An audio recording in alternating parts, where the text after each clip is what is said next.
ভারতের রাতের আকাশে সূর্যোদয় আপনাকে কতটা আনন্দিত করেছে? আপনি কি দেখেছেন সূর্যোদয়টা? রাতের আকাশে কেউ এই সূর্যোদয়কে মিস করেনি।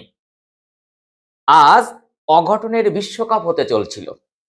বিশ্বকাপ শুরু হলো। আজ প্রথম দিনে 3টি ম্যাচ।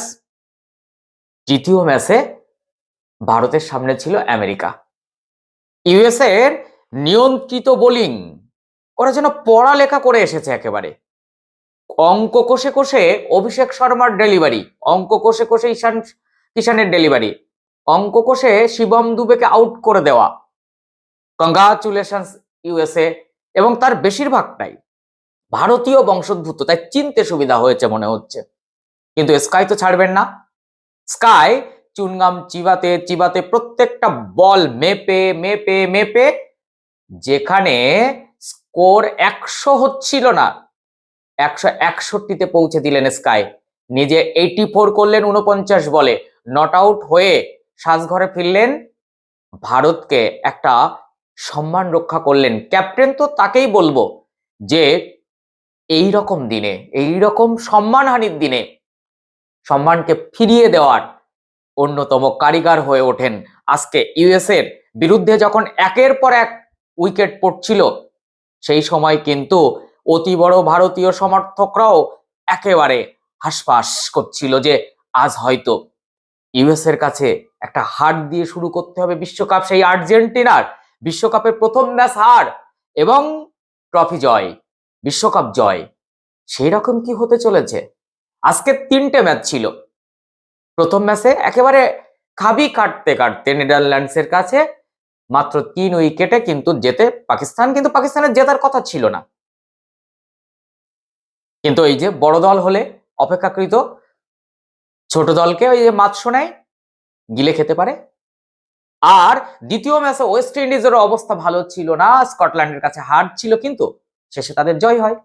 আর তৃতীয় ম্যাচে স্কাইয়ের দৌলতে রান 161, 132 রানে থামিয়ে দেওয়া হলো আমেরিকাকে। ভারত জয় পেল 29 রানে। আজকে প্রথমে টসে জিতে মুম্বাইয়ের ওয়াংখেড়ে স্টেডিয়ামে ইউএসএ ক্যাপ্টেন কিন্তু ফিল্ডিং করার সিদ্ধান্ত নেন।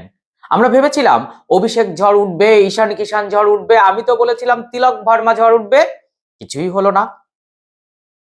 ক্যাপ্টেন, স্বয়ং ক্যাপ্টেন কিন্তু টস করতে গিয়ে তিনি জানালেন পিচ পাটা আছে, অনেক রান হবে। কিন্তু সত্যি কি পিচ পাটা ছিল? শুধুমাত্র সূর্যকুমার যাদবকে আলাদা করে রাখুন, এইবার দুই দলের ম্যাচটার পরিসংখ্যান ঘাটুন, দেখবেন এক সূর্যকুমার যাদব আজ ম্যাচের শুধু ম্যান অফ দ্য ম্যাচ না, তিনি আজকে ফ্যাক্ট ইন্ডিয়ার সম্মান বাঁচালেন। 143 কোটি ক্রিকেট ভক্ত আজকে কিন্তু হাসপাস করত, সেই হাসপাসের হাত থেকে রক্ষা করলেন সূর্যকুমার যাদব। তাই ওয়াংখেড়ে স্টেডিয়ামে প্রথমে ব্যাট করতে নেমে ভারত ব্যাটিং বিপর্যয়ে পড়ে যায়। প্রথমে 8 রানে অভিষেক শর্মার উইকেট হারায়। অভিষেক শর্মা প্রথম বলেই ক্যাচ দিয়ে আউট হয়ে যান। যখন 5.2 ওভার, তখন তো ইন্ডিয়ার রান হবে 80, কিন্তু না, 45।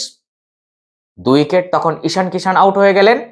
ঠিক 46 রানে আবার আউট হয়ে গেলেন তিলক ভার্মা, তখন 5.5 ওভারের বেশি হয়ে গেছে, 5.5।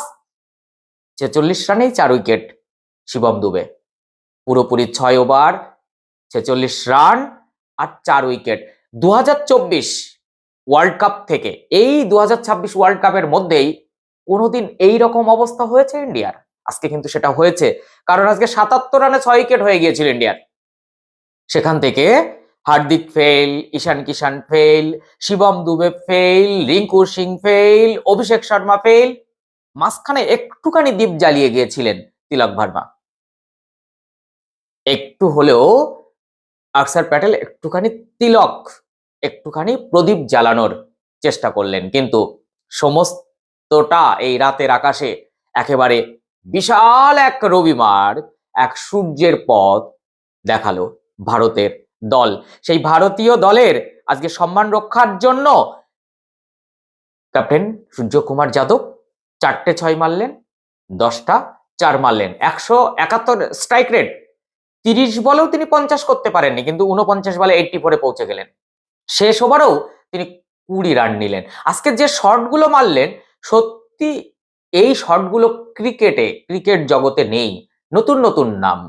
আমরা তো তার নামে অনেক অনেক অনেক শট দেখে বুঝেছি, জেনেছি, নামকরণ হয়েছে, কিন্তু আজকের শটগুলো সম্পূর্ণ আলাদা ছিল। আজকে যেন অন্যরকম সূর্যকুমার যাদব। এই রকম ফর্মে থাকলে না প্রত্যেকটা ম্যাচের man of the match Suryakumar Yadav.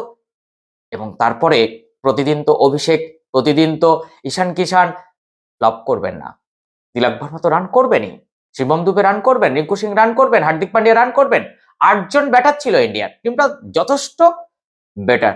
তবে প্রশংসা করব ডিএসপি মোহাম্মদ সিরাজ।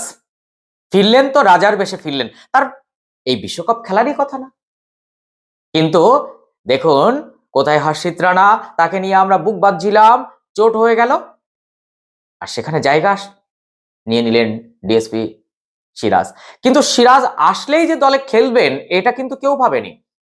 কিন্তু শরীরটা একটু ভালো যাচ্ছে না বুমবুমের, তাই আজকে আর্শদীপের সঙ্গে বল করতে লেগে গেলেন মোহাম্মদ সিরাজ। দায়িত্ব নিলেন এবং একের পর এক উইকেট তুলে নিলেন।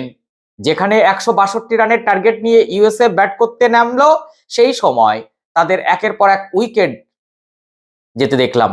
সেখানে আমরা দেখলাম আর্শদীপ সিং 2টো উইকেট পেলেন, মোহাম্মদ সিরাজ 3টে উইকেট পেলেন, বরুণ চক্রবর্তী 1টা উইকেট পেলেন, অক্ষর প্যাটেল 2টো উইকেট পেলেন। শুধু আজকে হার্দিক পান্ডে একটু মার খেলেন, 34 রান দিলেন 4 ওভারে, কোনো উইকেট পেলেন না।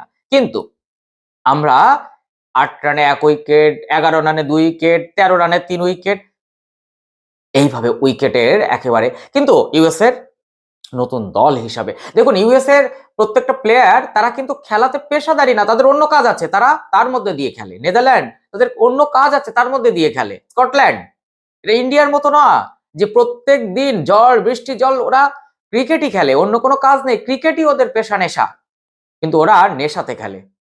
তাই ইউএসএ কে অবশ্যই কংগ্রাচুলেট করব যে বিশ্বের 1 নম্বর টিম, যে দলে অভিষেক শর্মারা থাকেন, ঈশান কিষানরা থাকেন, সূর্যকুমার যাদবরা থাকেন, তাদের সঙ্গে টক্কর দিয়েছেন। বোলিং বিভাগ তো অসাধারণ, একটু ভালো ব্যাট করতে পারলেই হয়তো আজকের ম্যাচটা তারাও জিতে পেতে পারতো। কিন্তু আজকের ম্যাচ দেখে আপনার কি মনে হচ্ছে, টি-20 ওয়ার্ল্ড কাপ ইন্ডিয়া কি ঠিকঠাক শুরু করতে পারলো? না, মোটেই না। কিন্তু এখন থেকে আপনাকে এটা জানিয়ে রাখি, এই ইন্ডিয়ার পোর্টস এইবার শুরু হবে। ড্রেসিং রুমে যে আলাপচারিতা হবে, এই যে শকটা, এই যে আজকে দুর্ঘটনা ঘটতে যাচ্ছিল, এতে কিন্তু ইন্ডিয়ার 2026 ওয়ার্ল্ড কাপ চ্যাম্পিয়ন হওয়ার রাস্তা এক কদম এগিয়ে দিল বলে আমার মনে হয়। বুম বুম ফিরে আসলে কাকে বাদ দেবেন প্রশ্ন রইল। ডিএসপি কে কেমন লাগলো প্রশ্ন রইল। অভিষেক শর্মাকে কতটা হিসাব কষে ইউএস এর বোলাররা আউট করলেন প্রশ্ন রইল।